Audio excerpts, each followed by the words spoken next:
Welcome to the 2010 Listen Your Way NFL Draft Party and Spring High School Football Preview. Appreciate you being here. This is our third year doing this, and we want to thank Beef O'Brady's for having us out here today. I also want to thank Andine Chevrolet because they're donating Braves tickets that we'll be giving away all day long. I want to thank Sid Maxwell, head coach of the Lambert Longhorns, for joining us here. Thank you, Coach. Yeah, Travis, really appreciate you having us and really trying to get football excited in Forsyth County. Well, I know you got spring drills that'll be starting in a couple of weeks, so we try to pick this time so before it gets too hectic over there. Dave, we're starting May 11th. It will be our spring football starting and finishing up May 22nd with the spring game. And let's talk about, you got one season under your belt. Last year was the inaugural season, junior varsity ball, and a 9-1 mark. Definitely a good foundation to build on going into your first varsity campaign. It's always a great start when you have the opportunity to get a JV games and let your team develop and build, and not having a senior class. It is and having success, it's much easier to try to build on that. This year in the region, tell us, you've got 11 teams in the region, so 10 games, they all count. Well, you at least you can determine your outcome. I mean, anytime you play a region game, and the good thing about us entering the region, even though jumping up from a JV schedule to a 4A will be a big challenge for a new school, at least you have the opportunity to try to play for game 11, and that's what you're shooting for. And with this type of schedule, every game counts, but you also determine your own destiny. So nobody can slide in. The top four teams after all said and done, the best will go to represent our region. And in your region, also you have a couple of county rivals in there, South Forsyth and Forsyth Central, so we can look forward to a couple of good rival games on that schedule. Well, it should be very enthusiastic with, anytime you have your Forsyth County schools playing each other and the school pride and, opportunity for the county to come out and see two county football programs, it should bring big crowds and a lot of enthusiasm. Also, looking at some of the teams, I'll just kind of run down your schedule here. You've got some serious traveling you'll be doing. That opener on August 27th, Northwest Whitfield. That's a little bit of a it's about 100 miles away. I have played Mike Fleur's team, Northwest, while I was at Sequoia. Unfortunately, we're a little farther away than we were at Sequoia, but they're a strong playoff football team every year, and and we're playing at their place, so it'll be a test and a challenge, and one our guys will have to be ready for. So August 27th, the season gets started. After that, home game, Chattahoochee. Again, they're dropping down from 5A to 4A, and that's one team I know very little about because I haven't really seen Chattahoochee probably since the late 90s. So, and again, I just know they'll. I heard they had a lot of players back, and again, those are two games. It doesn't get easy starting off the bat for us. And you got another team. I'll just kind of skip ahead. Johns Creek.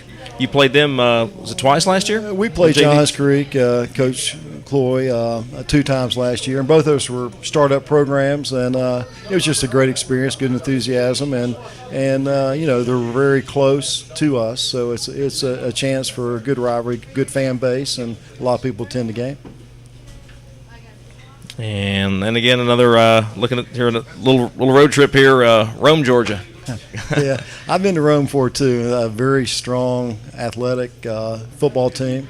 Another team that usually makes playoffs year in, year out. And again, we're on the road with that one.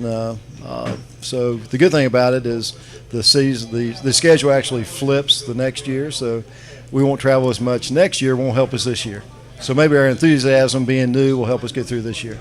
With this going into your first year of varsity ball, I guess you don't have to worry about replacing any players right off the bat. Well, that's the good thing about us. No one graduated. Again, like I said, it's a second year trying to work the system with young men. Being involved, starting a new program at Sequoia in 1990. I know it takes time. Next year will be a major challenge, and again, we're just trying to control what you can control and try to get everything ingrained, so it becomes automatic, and just let it fly, so you don't have to think about it. Now, for some of the fans that are here today and some of the ones watching at home on the internet at listenyourway.com, just kind of walk us through the X's and O's a little bit and tell the fans kind of what to look for as far as offensive and defensive alignments when we see you guys. Well, again, I've been doing this a while, so the first thing I do is once we evaluate our personnel, we try to fit our offensive system into the players we have. We don't try to fit the system into the players. You got to find out what they're good at and what their strengths are, and then you build your offense around that. So we base out of a wing T, but and again, based a lot on what our quarterback and our skilled guys can do, and also our line. We pick our plays where to be passing, option, running right at you based on what we do good. So this spring will be big to see where we've come from last year to now. I've had and the good thing about the system we have is if you have young men who really don't excel with this system, you always have a 4-back system that people just can't key on that great tailback, and you can use misdirection and hopefully some play calling to keep things mixing up so you have an opportunity for success. Defensively, I think anymore now, hardly anybody ever gets into a base defense.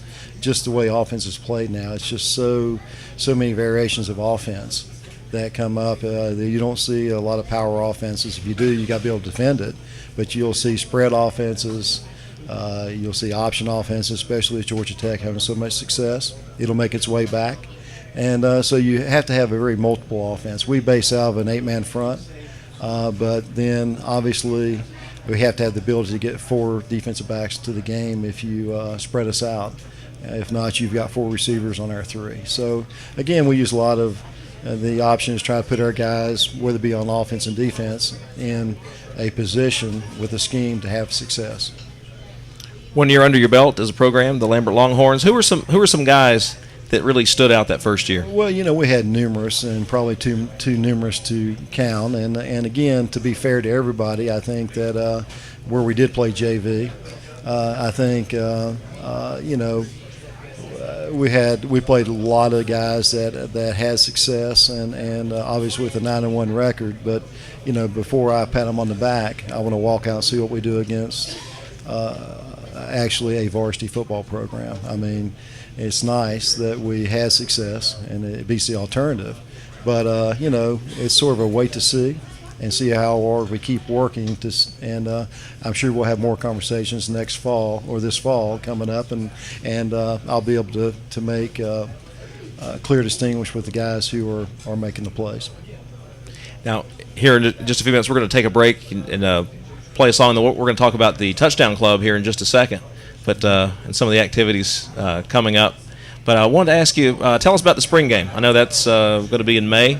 Okay, we in the Touchdown Club, Darren Deck, one of our game event coordinators, will be here to talk a little bit more about our big event for that. But we're trying to be in a new school and try and get the Longhorn brand out there. We're trying to do numerous things a little different for our spring game to get more of the community involved. And again, so we're trying to become we're not established as Central, South, or North. And West, so we've got to do more when you're way behind. So we're looking to promote, like I said, the Longhorn brand and get the community know that we are actually in the area. So it should be interesting. So we that'll be actually Saturday, May 22nd. Okay, when we're going to have our game. All right, Saturday, May 22nd. Looking forward to it. It's been too long since I've seen some football in person, so that'll be good. All right. Coach Sid Maxwell, anything I haven't asked you here that we should let the fans know? No, I think you've covered it. Yes, sir. We appreciate you joining us here today, being a part of it. We've got the fans here in Forsyth County, and I know we're already looking forward to next season. Coach Sid Maxwell with the Lambert Longhorns, everybody. Thank you, Travis. Thank you, Coach.